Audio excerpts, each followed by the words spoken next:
This guy late pushes long. I have no doubt about it. 3, 2, 1. Told you. Outside of the bare bones fundamental mechanics of Counter-Strike, your game sense is the most important aspect of your game. That's why I've created a 3-step cheat sheet. Boom, bop, bing, to turn the intangibles of game sense into a 3-step actionable and understandable process that you can do so that you can read your opponents like a book. But before we jump in, the monkey needs to talk to you. Skins Monkey is a trusted automated CS2 trading site. It's super easy to use. All you have to do is pick something in your inventory, check how much it's worth, and then go get something new from the monkey. What's also super nice is the filters you can use to narrow down your searches. You can either use your skins to trade for new ones or deposit money with their 30% bonus offer. This becomes 35% when you use my code Wilson. Please use it. Using my code, you can also get up to $5 for free. Use my code Wilson, link is in the description. Now the first step to this process is gathering information and understanding it. Counter-Strike is a game of information. Imagine playing without your headphones and without a minimap. You would be completely lost. So knowing where you get information and how important it is vital to your success in your decision making. Information comes at you 3 different ways. The first way is knowledge that you have before a game even starts. This is the component of game sense that makes people say, oh, just play a lot more to get better game sense. And while that's definitely true, I'm going to break down the knowledge that goes into this so that in future games you can focus on these aspects of the game to develop your game sense at a rapid rate. The first valuable piece of information you have before you even jump into a game is knowledge of common defaults on maps. So I'm going to give you a quick and very basic look at CT defaults on every Premier map. Keep in mind that these are not universal and will change depending on a number of factors. Number 1 is your elo. People default in different ways depending on what elo they are. And number 2 is just your opponents. Sometimes they're just going to play in a way that's different from the general understanding of how to default on a map. For example, on Mirage in higher elo play, mid is prioritized in the CT default. So you're going to see 1 CT in con, 1 in window, and 1 in cat, all fighting for mid. You'll also see 1 towards A, or he might be ticket, and they'll generally play retake on A site. And then you're going to see 1 anchoring B as well. However, in lower elo play, I see a lot more defaults that are very focused on the A site. So I'll see 2 towards site, maybe 1 in palace, 1 site, 1 towards con, maybe 1 window looking mid, and then just 1 person on the B side of the map. Again, not universal, just what I've noticed. On Inferno, you'll typically see 2 towards B. Sometimes people will play 3 towards B, especially if the T's are going banana a lot. They'll play 3 towards B early, but let's assume 2 towards B, then you'll have 1 towards long / arch, 1 towards short, and then 1 on Valk or in mini pit, or maybe aggressing in apps. On Ancient, you're gonna see 1 anchor A. It depends on how they're playing mid, but oftentimes it'll be 2 mid taking middle aggressively, or if they're playing passively, it'll be 1 red and 1 donut. Over towards the B site, often you'll have 1 in cave, and then 1 towards default holding B main, or maybe they play slant. Overpass is another map that will change drastically depending on the elo range you're playing in. So in lower elos, I'll see 3 towards mid a lot. I'll see 1 con, 1 in bath, and maybe 1 long. All of them split, not really playing together, and then we'll see 2 towards B. In higher elo, you'll see 3 towards B. They're often taking short aggressively, and you'll see 2 towards mid, switching up where they're playing and playing off of each other. Nuke is another map that I'll see being played very fluidly, but what I mostly see is 1 person playing outside. Maybe they'll play garage or back red, or maybe CT. 1 towards mini, we have 1 top hut, and then we have 1 heaven. And the last player is controlling ramp. The most common Anubis CT default I see is 1 in E box, 1 on B site, and then over towards mid, we have 2 players trying to control mid, and then we have 1 player playing A. For the best map in the pool, Vertigo, we have, typically we'll see 2 towards A. In higher elo play, you'll see 3 towards A early trying to take ramp control, with 1 often throwing util for the 2 ramp takers. But if we assume that there's 2 towards A, it's pretty safe to assume 1 towards mid and 2 players towards B. When they are playing 3 towards A, you're gonna have 1 player mid and then 1 player B, and and this A player that's throwing util for the 2 ramp takers will be a fast rotate over to mid or to B. Now, I'm not saying that these are the best defaults or that these are the defaults you're going to see every single game, so please, during your games, be very cognizant of how people are defaulting on the CT side in your elo range. So now that we've covered the zoomed out defaulting idea, we're going to zoom in and look at common angles that people like to play. This is knowledge built by dying over and over and over again, but I also recommend you jump into practice maps and just visualize where people can play,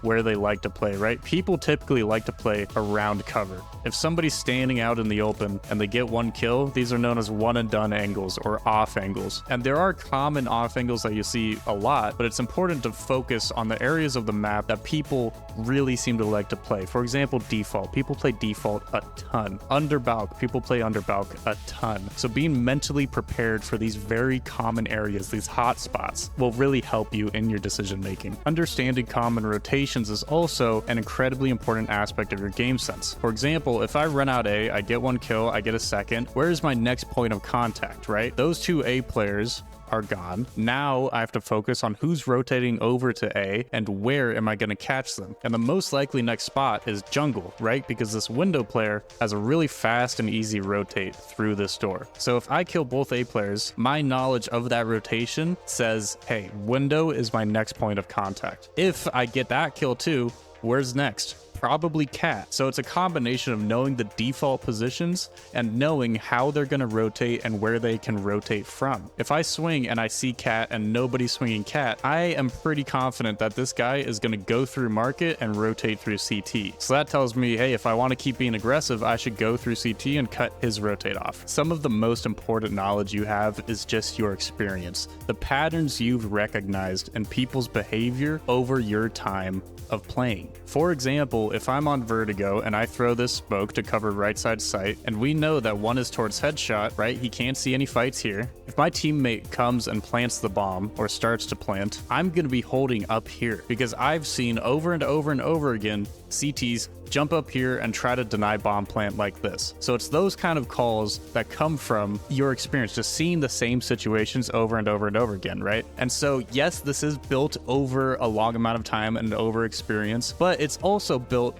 through critical thinking, thinking about the options that your opponent has and what they could possibly do, which is something we're going to cover a bit later, more in depth. The last bit I have here, and I know this section has gone on for a while, but I'm going to be fast, is timing. And this one is actually really hard to develop without just grinding the game out. Understanding the timings of your opponents, how long it takes to get from point A to point B is pretty tricky. It's built intuitively. For me, I've never thought about the actual seconds, but what I will say is very important that you should know, and something you can actually develop very quickly, is understanding timings in terms of spawns. So if you take different spawns and try to go peek different things, you're gonna get a really good feeling for those timings. It's people who don't play aggressive, who don't go for peaks, who don't go for opening duels, that don't build that feeling nearly as quickly as people who are aggressive. The second type of information you'll receive is information given during a round. This is the most tangible and understandable type of information, but there are levels of nuance to this that I'm going to explore. Aside from visually seeing somebody, sound is probably the most important and most obvious information giver in Counter-Strike. For example, if I'm running down con, lots of times I'm going to hear somebody drop con, a terrorist drop con,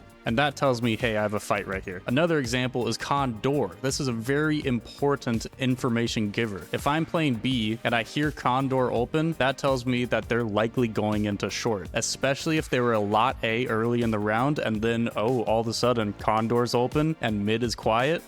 They're probably coming B, right? One huge thing with sound is paying attention to number of footsteps and paying attention to util. If I'm playing towards mid early and I hear 2 flashes pop at the same time mid, that sound of those 2 flashes at the same time tells me 2 mid, right? Or if I'm down on B and I can hear a lot of footsteps in bath or in banana, that tells me I should probably rotate A, right? But if I hear just 1 pair of footsteps, or if I hear just 1 flash, that tells me 1 mid or 1 trying to push up towards A. So it's important to realize what exactly the sound is telling you and how you can turn that into numbers. Sound into numbers, right? The second super valuable source of information that not nearly enough people use is your mini-map. You should be constantly checking your mini-map, especially if you solo queue and your teammates are not communicating properly. The mini-map is beautiful because if your teammate peeks something and sees somebody, you see that question mark, that's exactly where your teammate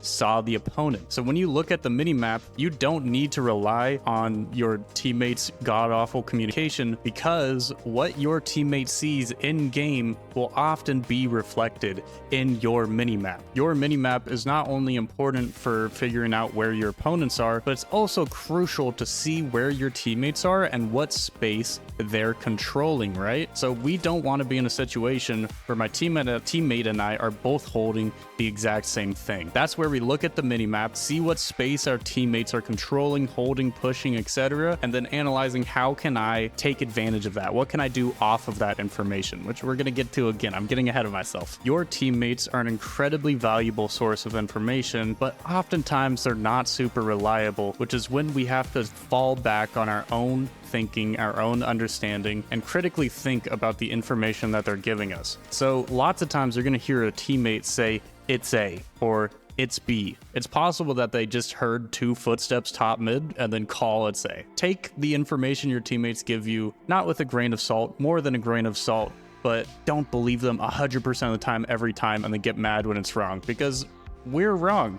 Some of the information we perceive isn't going to be correct, right? And some of the information our teammates perceive and then communicate isn't going to be correct as well. Utility is a really great source of information. What utility is your enemy throwing? How many pieces of utility are they throwing? What are the intentions, the goal of the utility they're throwing, right? So if they're banana and they throw one singular CT smoke, that tells me, hey, maybe they're not pushing now, but they're trying to bait a reaction out of us, right? They're trying to get us to re-smoke and burn our smoke here. But if they throw that CT smoke, coffin smoke, and then a molly as well, that tells me it's game time. They're probably coming here, right? In one of Xbox Lasagna's recent videos, Coach Phoenix made an excellent point and displayed what I'm talking about perfectly in terms of knowing exactly where an opponent is based on their util. So I'm just going to show you that quick clip. To cave, bro. No. I instantly knew they are 2 cave and nobody is short and long. Do you know why? No. Because of the trajectory of the mollies, bro.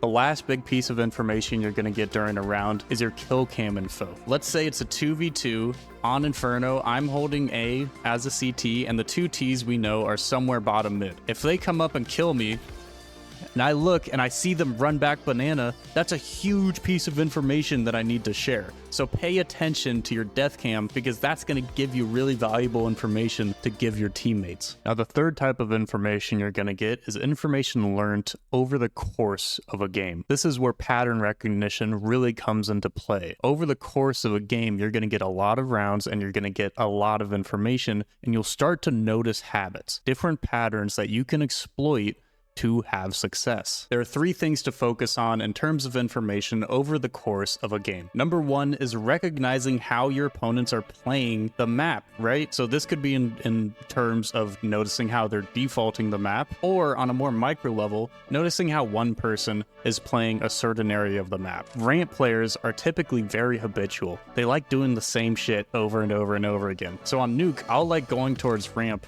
quite a bit so that I can notice their patterns, know how they play ramp, and then try to exploit whatever I can in terms of how they play it, right? So if they're going for aggro peaks a lot early in the round, I might buy an op, come here, and just peek close. So noticing how your opponents are playing and what their patterns are, what their habits are, is incredibly important. Now, this applies to CT side too. Recognizing T habits will allow you to take space or to give space in a more optimal way. For example, if I notice that the Ts aren't really coming mid too often, I can feel pretty comfortable just smoking it, taking mid, maybe swinging, maybe taking a fight, and saving a lot of util on it. If we're aggressively taking mid and we're throwing 2 mollies, we're nading it, we're smoking it every single round, and they're not coming aggressively mid, then I can start to gamble with using less util to take mid so that I can save my util in the future. Along with this, it's also important to recognize when the Ts are lurking a lot, right? Being aware and ready for lurks is going to be super important if you're playing against a team that likes to just walk out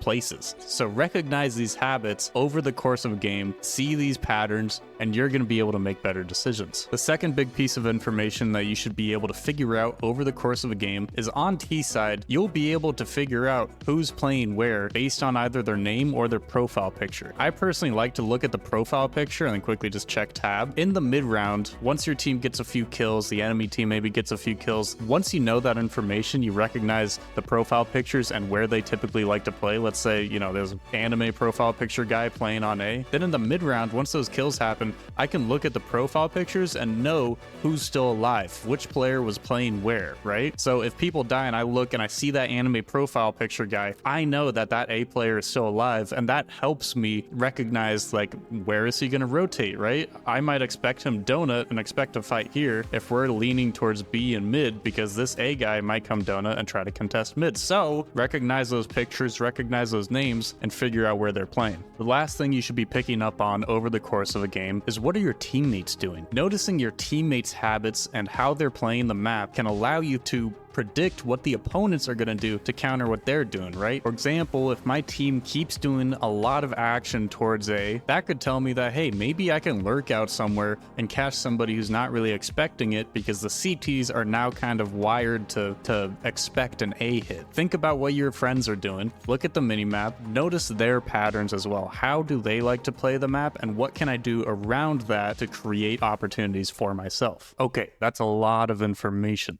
So now the second step, we're going to analyze the situation. This is where we digest the information we have, we prioritize what's important, and then we create mental maps and pictures to analyze our current situation. One of the best things you can do to analyze a round is to create a mental mini-map based on the information you've been given. Now this could be, hey, where are they defaulting, right? I'm sitting here in spawn thinking, okay, they're defaulting 3 towards B early, one likes to peek mid early on Inferno, and the other likes to play passive. Maybe we should rush straight up mid and catch this guy. Or in the mid round, let's say we get a kill B and we get a kill A. Now it's 5v2 and we've thrown a lot of util towards A. My expectation is that now there's going to be 1 B and there's still going to be 2 towards A. So using that information, what can we do off of this setup? We can group up here and just go B using our numbers, right? 5v1 over here. A big aspect of this mental picturing of making decisions this way is thinking about numbers. You want to play the numbers that you have. And by numbers, I mean how many guys you have alive on your team. In that previous example, it's 5v3, right? So we're going to try to optimize where we go based on the numbers, right? 5v1 here, 5v2 towards A, let's just go B. Counter to this, especially if you're on CT, you really have to think about how you can use your numbers to your advantage. So if we have, let's say, 5 Ts and we're stuck with 3 CTs left, it could be worth gamble stacking 3 over towards A and letting them push A into our 3 stack on A. We know that it's not very likely that this 1 B guy is going to be able to defend B site from 5 guys running out, right? By gambling like this and putting our numbers all towards one space, that gives us a better chance in the round if they do come A. And if they don't, then our fallback is we can save, we can play exits. So based on the information you have, use that information to create a mental mini-map and then analyze it in terms of numbers. How can I exploit the numbers I have to maximize my chance of winning this round? Now let's zoom in a bit more and think about more specific situations. We need to consider what your opponent can do and what they're most likely to do. So when we think of what people can do, we have to think about our opponent's options. Like if an E-box player is sitting here and he sees us crossing towards A and then we go out A and we hit A, what can he do? He can fast flank through canals, or he can rotate all around. Now, if we're trying to think of what he's going to do, a great place to start is, what would you do? That's a good spot to really start thinking about your opponent's perspective. What would you do in their situation? And I would probably fast flank canals. If I have 2 players mid and 1 guy B rotating over through cams, through heaven, I would like to pinch the T's. And so I think I'm going to have more impact coming from canals and fighting here. So because that's what I would do, then I want to account for that because I've deemed that that is the most likely play for my opponent. So in this post plant, I'm going to try to account for the fact that I think somebody's coming on the flank, right? So maybe I'll go play A main and I'll hold this for a little bit. I could smoke it, molly it, whatever I want to do, and account for this fact that I think this guy is coming A main. main. Let's continue this example. So let's say I kill A main, but now I'm in a 1v1 against a CT. The CT comes and he taps bomb, but bomb has only been planted for maybe 10 seconds. Now, if I was the CT, what would I do? I would tap it. I wouldn't stick it. So I can be fairly confident in not peeking this and waiting for the CT to make noise to confirm that he's not on bomb, or just play the time, right? Wait for him to tap again, wait for him to stick it. And then when I feel like I would, there's a lot of eyes here, but when I feel like I would stick the bomb, that's when I'm gonna peek. Point in case, a great place to start with reading your opponents is considering what you would do in their shoes. How would you play the situation that they're stuck in? One thing you should be thinking about when analyzing the situation is think about, what does the opponent know? What is their information? Do they hear us stomping all over mid? Do they know we're all outside A? What habits have they been noticing? Have we been going A a lot? Have we been going B a lot? Can we use that to our advantage? Sell a B fake because we've been going B a lot and then go A. So I'm guessing you're picking up the pattern that I'm putting down here, is that when analyzing a situation, a lot of your thinking should be from your opponent's perspective. What are they thinking? What information do they have? How would they play this situation? And how can I react to that guess, to that assumption of what they're going to do? The third and final step is to come to a decision. Based on the second step, our analysis of the current situation, what kind of thinking, what mental processes can we use to come to an effective decision? Okay, here are 3 very important things you need to know to come to good decisions. Number 1 is that coming to a decision is so much better than inaction. Not being able to make up your mind on what to do is going to paralyze you, and it's going to lose you huge opportunities in games for you to have a major impact on the round. For example, if I've noticed in previous rounds that my enemy likes to play 1 divider and 1 out towards long for a long time during the round, and I get this pick divider, I have to come to a decision of what to do here. This kill, I'm going to assume, is going to cause this long guy to rotate over to site. And so if I get this kill and I quickly come to the decision, I'm going to take this space and go take this next fight. I get this kill, okay, I'm going to make the assumption that he's playing long again, and I'm going to make the assumption that he's going to rotate fast. If I scale up and then hold him here and I get this kill, that's a round winning play. But if I get this kill and then I'm not exactly sure what to do, and then I shift walk up and I'm tentative and just kind of clearing space, right? And then I come up and he's holding me here on map with an op, I die. And I die due to my lack of intent. Not making a decision is going to get you killed so often. You're gonna catch yourself just going kind of brainless, peeking different things, clearing spaces, when you really think about it, with the information that you have, it's very unlikely that another person is gonna be divider and you clear here, or that somebody's gonna be close path, right? You know where the next fight is given the information. You're just not thinking about it enough. You're not taking that information, digesting it, analyzing it, and then coming to a quick, fast decision based on it. And I am not immune to this. I go on autopilot all the time and it gets me killed all the time. You need to remind yourself that you can't autopilot your way through games. You have to think critically about the information, and you have to make quick and snappy decisions based on that information. And yes, lots of times it is going to get you killed, but making a decision regardless is still better than not. And the second thing here is that when you go on autopilot, you're not learning much. You're not critically thinking, you're not making fast decisions, and because you're not doing that, you don't learn anything. But when you guess things and make assumptions and try to figure things out, notice patterns, that's development,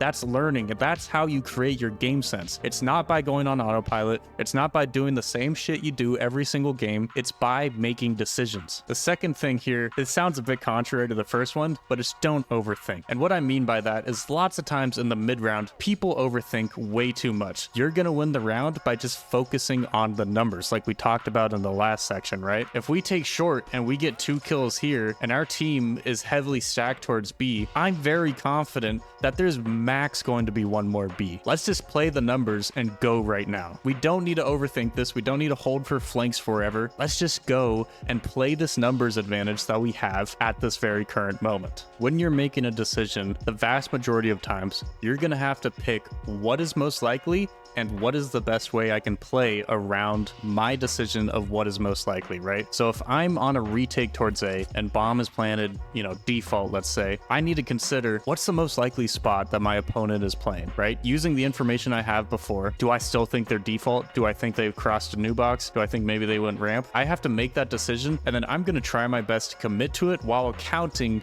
for variables, right? So I'm going to spend the majority of my time worried about default if I think he's default, and then I'll maybe clear some stuff just to make sure, and then I'm going to go back to default and focus on that. Because if you play in a way where you don't commit to what you think is most likely, you're not going to be ready for anything, right? If I'm swinging around trying to look at every possible angle that he could be, I'm not really ready for any of these fights. So I have to commit to what I think is most likely. And yes, sometimes you might look a little silly when you're wrong, but dude, watch the pros. They do this all the time. They have to commit to what they think is most likely, because if they don't, they're just gonna die. So you need to do the same thing. Commit to it. Make assumptions, right? For my last point with decision making, try to be unpredictable. And this is, we're going into the next step of this, right? So we think about what our opponent is going to do and what their most likely option is. Now we're going to think from their point of view. What do they think we're most likely going to do, and how are they going to play to counteract that? That informs us how we can play in an unpredictable manner that they won't expect. Let's say, for example, it's a 1v1 on B-side Mirage. I plant bomb right here for market, and I know the last guy is coming cat. When I plant for market, that information tells this guy that we're most likely market. But because I'm thinking about that and I know that, maybe I catch a timing and I can cross back this way, and I can play around here and catch them as they're walking up, holding towards market, because we know that that's what they're most likely thinking. So try to play unpredictably. Think about what your opponent thinks you're going to do and play in a manner that counters their thinking. Thanks for watching this video. Please subscribe. The button is it's right over there. And a huge, huge thank you to my channel members. They're somewhere on either side of me. They're scrolling down. These guys help support this channel and allow me to do what I do. So I can't tell you guys how much I appreciate you. Have a great day. I appreciate you watching my video.